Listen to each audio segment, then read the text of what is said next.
How deep do our worldly relationships go?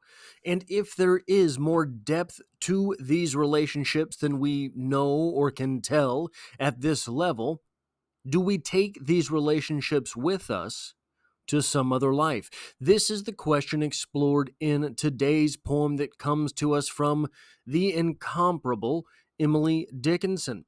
Welcome to Strip Cover Lit, where we squeeze the bigger picture out of literature. I'm Adrian Fort, and we are here for another poetry discussion, which will appear in two separate playlists here on the channel. Number one being the Poetry Discussion playlist, and number two, the Emily Dickinson playlist here on the channel, a playlist of videos all about Emily Dickinson, the greatest poet there ever was.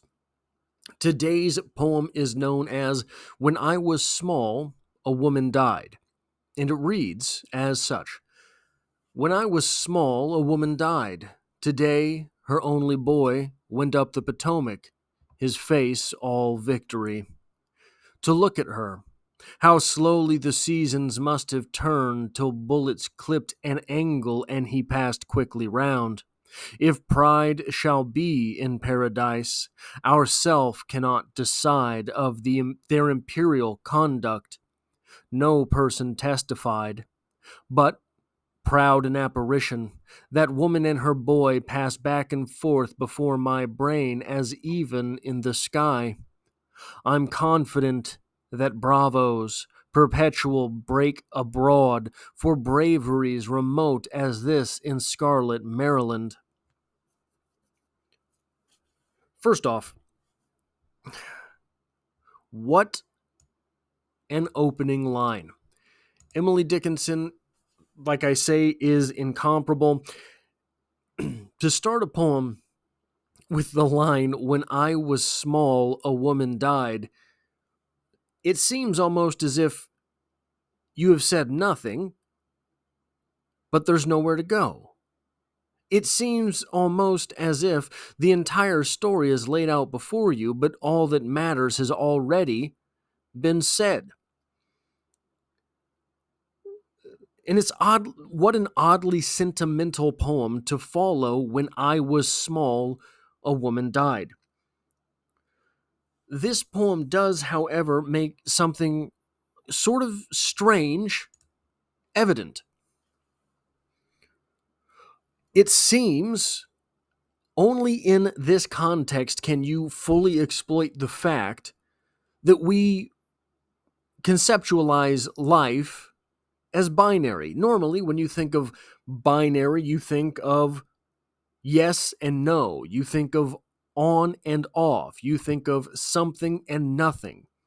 But the binary that this poem sort of fully illustrates is that that kind of isn't how we conceptualize life. Even for atheists, even for people who don't believe there's anything after this, I think that there is some hope of an existence further than this. Now, that is not exactly in the same way as religious folks. I think that it is something more akin to living on through what it was that you had accomplished in life. But still, it's something. It is that there is something after this. There is a very large contingency in the Jewish faith that is practicing but not religious. And one of the best ways that I've ever heard an atheistic afterlife explained was on a video on YouTube 15 years ago, maybe 10 years ago, something like, I can't remember exactly where I was when I saw it, but it was a person who was struggling with their own faith and trying to find answers. And he had been sort of culturally Christian, and he had sought out advice from someone he knew that was Jewish, the older faith between the two. And he was surprised to learn that the Jewish individual was not particularly religious, did not believe in God, quote unquote, as it is that we normally think of the word, of the concept of God. The way that this individual explained what it means to have an afterlife is sort of the old adage that everyone dies two deaths. The first time when you take your last breath, and the second time, the second death is the last time anyone says your name. In this man's opinion, explaining to this younger individual what he thought of afterlife as was that everything that you do here is going to affect other people. Your afterlife lasts as long as anyone is affected by the fact that you lived. This poem is, in my opinion, something of a hybrid of those two strains of thought. This poem seems to suggest that there are attributes individually attributable to death. It is not non existence, it is the other existence. If you do not believe that, however, that there is some reach to be had from your life, this poem is just outright tragedy. This poem is just someone coping with the fact that they have lost a loved one. This poem is not, I think that what it could be explained. So if your life reaching out after you and affecting others in a positive way is sort of heaven, is that sort of concept, the good afterlife is the way you reach out when you are gone and positively affect someone else's existence, help them in something that they are doing, that they molding the way that they live their life moving forward. If that is the positive afterlife, if that is heaven, not accepting that, not accepting that a person can be positively affected after you are gone, this poem reads sort of as that non-sacred, non-religious hell. The death in this poem is affecting the way a person survives hereafter in a sort of paralyzing fashion. The fashion of not being able to let go. I think that when you read Emily Dickinson, there is almost a great binary to all of her poems. If you accept a certain premises about that poem, you are allowed almost one interpretation. If you do not, then the poem is completely changed.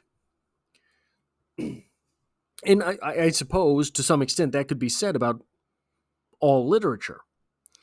But I don't think that it is as prevalent in most literature as it is with Emily Dickinson. And I think that because Emily Dickinson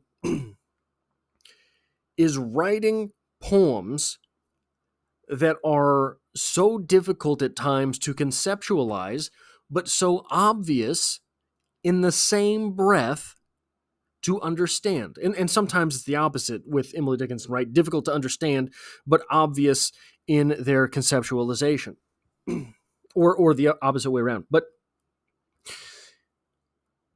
this, in my estimation, is one of the highest forms of praise that you can give to an artist. To say that their work is polarizing, depending on what it is the reader is willing to accept.